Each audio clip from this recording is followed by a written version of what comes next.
Hey guys, welcome back to my channel. আবার চলে এসেছি তোমাদের সাথে আরো একটা নতুন ব্লগ নিয়ে। Good morning. আমার সকালের ঘুমটা ভাঙে এই মিষ্টি স্মাইলটা দেখে। কত লাকি ফিল হয় যখন এই মিষ্টি স্মাইলটা দিয়ে রোজ সকালের শুরুটা হয় আমার। সকাল সকাল মেয়ে আজকে উঠে পড়েছে, আর আমরা আজকে একটা স্পেশাল জিনিস তোমাদেরকে আমাদের ভিডিওতে দেখাবো। এই ভিডিওটা পুরো এন্ড অবধি দেখো। খুব দারুণ একটা জায়গায় তোমাদেরকে নিয়ে যাব আজকে ঘুরতে, যে জায়গাটা সহজেই তোমরা কোথাও দেখতে পাবে না। তো আমার ভিডিওটা এন্ড অবধি দেখলে নতুন একটা জায়গার সন্ধান দেখতে পাবে, এবং জায়গাটা দেখে তোমরা জানাবে আমাকে তোমাদের কেমন লাগলো।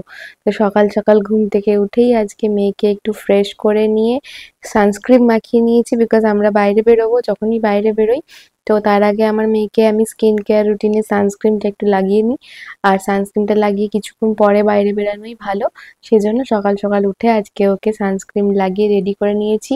এদিকে আমার মা ফোনে কল করেছে, আর আমার মেয়েকে দেখো কত মনোযোগ দিয়ে ফোন নিয়ে আমার মায়ের সাথে ফোনে গল্প করছে। ওর আমার মা যখনই ফোন করে বা আমার বাবা ফোন করে, ও কিন্তু বেশ নিজের মতো করে ফোনে অনেক কথা বলে। আমার বাবাকেও দাদু বলে ডাকেও, এবং হ্যালো হ্যালো দাদু বলে বলে অনেক রকম কথা নিজের মতো করে বলার চেষ্টা করে। আর আমার মাও সেগুলো শুনে খুব মজা পায়। দেখো ফোনে কিসিও দিচ্ছে মাকে। তো ঝটপট কথাবার্তা বলার পর রেডি হয়ে ব্রেকফাস্ট খেয়ে আমরা বেরিয়ে পড়েছি। আমার মেয়েও দেখো রেডি। সো আমরা আজকে যাচ্ছি একটা নতুন জায়গায়, তোমাদেরকে দেখাবো, চলো। গাড়িতে উঠে পড়েছি আমরা টুকটুক করে এগোনোর জন্য। বাট গাড়িতে উঠে গাড়িটা স্টার্ট দেওয়া মাত্রই আমাদের নোটিস হলো যে আমাদের টায়ারটা পাংচার হয়ে গেছে।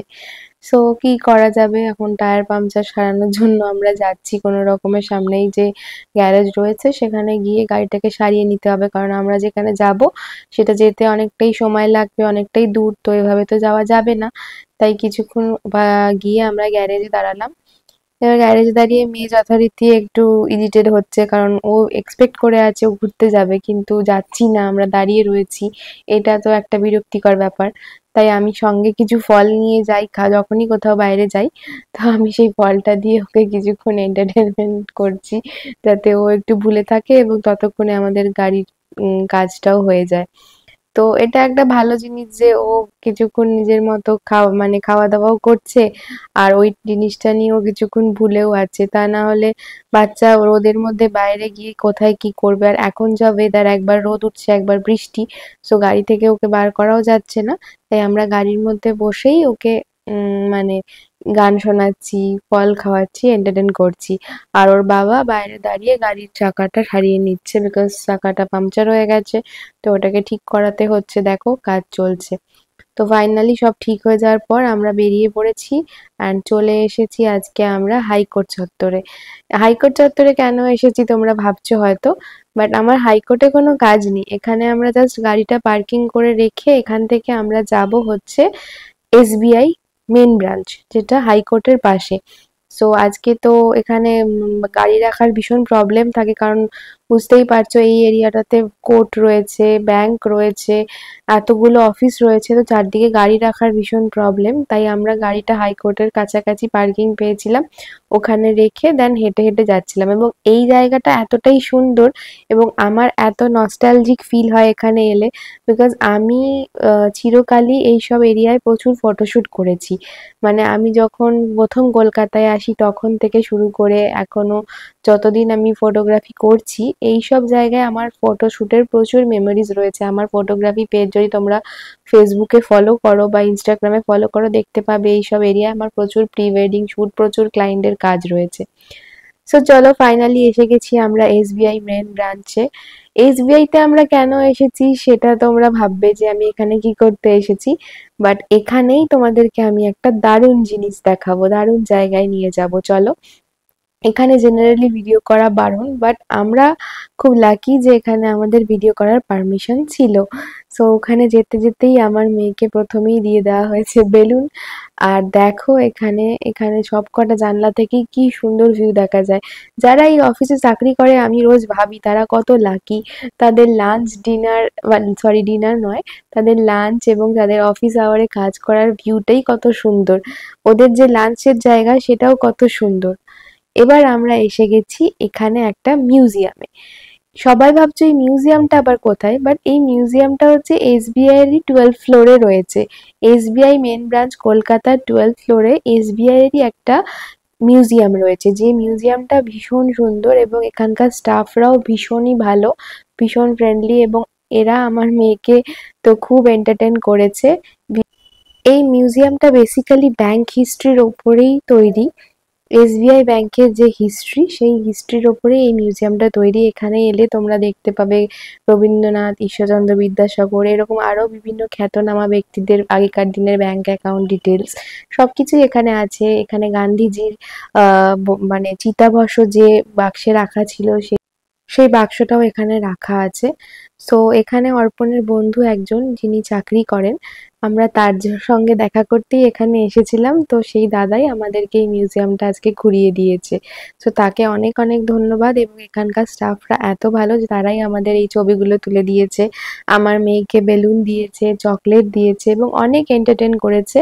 এখানে ফটো তোলা মেনলি বারণ, তবুও তারা আমাদের এই ফটোগুলো দিয়েছিল বলে আমি তোমাদেরকে শেয়ার করলাম। এরপর ওখান থেকে বেরিয়ে আমরা একটুখানি এলাম চায়ের দোকানে।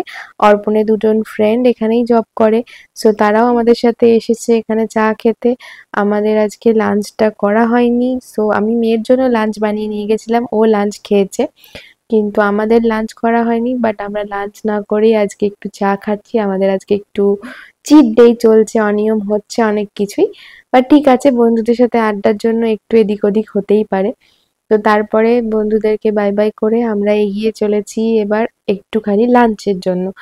বিকেল হয়ে গেছে, বাট আমাদের এখন তো প্রচন্ড খিদে পেয়ে গেছে, তো ভাবলাম এবার কোথাও একটা ভালো জায়গায় খেতে যেতে হবে। তো ঘোরাঘুরি করে আমরা বেশ খুশিই ছিলাম। আমার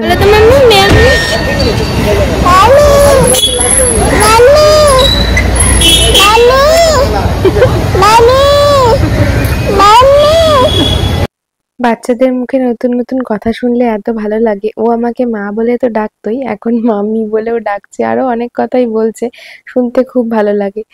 তো ফাইনালি আমরা চলে এসেছি পার্ক স্ট্রিট। পার্ক স্ট্রিটে এসে আমরা ভাবলাম ট্রিনিকাসে যাই। ট্রিনিকাস আমাদের খুব পছন্দের একটা জায়গা, এখানে আমরা অনেকবার খেতে আসি, এবং স্যাটারডেতে আমরা এখানে এসেছিলাম। তো স্যাটারডের এখানে অ্যাটমসফিয়ারটা খুব ভালো থাকে, এখানে লাইভ মিউজিকও হয়। সো আমরা এসে গেছি ট্রিনিকাসে, কিন্তু আমার মেয়েকে দেখলাম একটু এখানে আসার পরে কিছুক্ষণ তো খেলাধুলো করছিল, বাট তারপরে একটু ও ঝিমিয়ে পড়ছিল, কারণ ওর পেয়ে গেছিল ঘুম। কারণ ও সেই সকালে উঠেছে, তারপর এত ঘোরাঘুরি করেছে, এত কিছু দেখেছে, খাওয়া দাওয়া করেছে, সো ওর ঘুম পেয়ে গেছে। তো আমি ওকে কিছুক্ষণ খেলতে দিয়েছি, কারণ আমি জানি এরপরে ও ঘুমিয়ে পড়বে, এবং রেস্টুরেন্টে এসে ও যদি ঘুমিয়ে পড়ে তাহলে খুব ভালো হয়, কারণ আমরা তাহলে নিজেদের মতো একটু খাওয়ার জন্য সময় পাবো, একটু নিজেদের মতো কথাও বলতে পারবো ভালোভাবে। সো ফাইনালি দেখো ও ঘুমিয়ে পড়েছে। আমি জানি ও একটুখানি পরেই ঘুমিয়ে পড়বে, তো আমার কোলেই ঘুমিয়ে পড়েছিল। আমি ততক্ষণে খাবারও অর্ডার করে দিয়েছি, একে একে খাবার সব চলেও এসেছে। আর মেয়ে ঘুমিয়ে পড়েছে বলে আমরা একটু আরাম করে নিজেদের মতো করে খাবারটা এনজয় করতে পারছিলাম। ফুডগুলো এখানে চাইনিজ আমার খুবই ভালো লাগে। শ্রীনিবাসের অন্যান্য খাবারের থেকেও চাইনিজটা ভীষণ পছন্দের আমার। সাথে কিছু কাবাবসও অর্ডার করেছিলাম। মেয়ে ঘুমাচ্ছিল, তো আমরা দুজনে মিলে একসাথে বসে একটুখানি চিল করছিলাম, খাওয়া দাওয়া করছিলাম। আর তারপরে এসে গেছে আমার পছন্দের চাইনিজ ফুড। চাইনিজ খেতে তো মেয়েরা জেনারেলি মনে হয় চাইনিজ খেতে ভালোই বাসে, আমি তো একটু বেশিই ভালোবাসি চাইনিজ খেতে। সো খাবার চলে এসেছে, আমি আর কথা বলতে পারছি না, আমার প্রচন্ড খিদে পেয়েছে, আমি ঝটপট করে নিজের খাওয়াটা সেরে নিচ্ছি, কারণ মেয়ে কখন আবার উঠে পড়বে তখন আমার খাওয়াটা ঠিকভাবে হবে না। আর এটা খুব এখন ব্লেসড কি যখন মেয়ে ঘুমায় তখন আমরা খেতে পারছি। এরকম তো হয় না, না যে বাচ্চা ঘুমাচ্ছে আর তুমি খাচ্ছ, এরকম খুব কম সময়তেই হয়। সো এটা আমি এই জন্য খুব এনজয় করে খাওয়া দাওয়া করতে পারছিলাম, কারণ মেয়ে ঘুমিয়েছিল এবং আমি অনেকটা টাইম ধরে আরাম করে বসে সব খাবার খেতে পারছিলাম। একটা মায়ের জন্য এটা খুব বড় একটা ব্যাপার। তো তারপরে এখানে শুরু হয়ে গেল লাইভ মিউজিক, আর লাইভ মিউজিক শোনা মাত্রই আমার মেয়ে উঠে পড়েছে, কারণ এত আওয়াজ বুঝতেই পারছো, ওর পেছনেই লাইভ মিউজিক চলছে। সো আমি ওকে কোলে নিয়ে কিছুক্ষণ কাডল করলাম। তারপর আমরা অর্ডার করেছিলাম ব্রাউনি উইথ আইসক্রিম। এটা আমারও ভীষণ পছন্দের, আমার বরেরও পছন্দের, বাট আমি দেখলাম আমার মেয়ে ঘুম থেকে উঠে তো একটু খিদে পাবে, এবং আমরা এমন কি খাবো যেটা ওকেও দিতে পারি। সো ব্রাউনি উইথ আইসক্রিম আমরা অর্ডার করেছিলাম। যদিও বা ও আইসক্রিমটা খাচ্ছিল না, কিন্তু ব্রাউনিটা ও খেয়েছে। বাড়িতে আমি ব্রাউনি বানিয়ে ওকে অনেকবার খাওয়াই, যদিও সেটা হেলদি ওয়েতে, সেসব রেসিপি আমার প্রোফাইলে দেওয়া আছে। কিন্তু আজকে একটু চিট ডে আমাদেরও যখন, তখন ও একটু আমাদের সাথে খেলো। কিন্তু দেখো একটা জিনিস, এখানে এখানে কিনলের 1 লিটার জলের দাম 95 নিয়েছে। এটা আমি খুব দেখে ডিসঅ্যাপয়েন্ট হয়েছি, যে একটা কিনলে ব্র্যান্ডের জলের দাম বাইরে 20 টাকা, সেটা 95 নিয়েছে। জাস্ট ভাবো। যাই হোক, কিছু করার নেই, এখন পেমেন্ট করে আমরা বেরিয়ে পড়েছি, বেরোতেই হয়ে গেছে সন্ধে। সন্ধেবেলায় আমরা এসেছি একটু ধর্মতলায়, কারণ আমার কিছু জিনিস শপিং করার ছিল।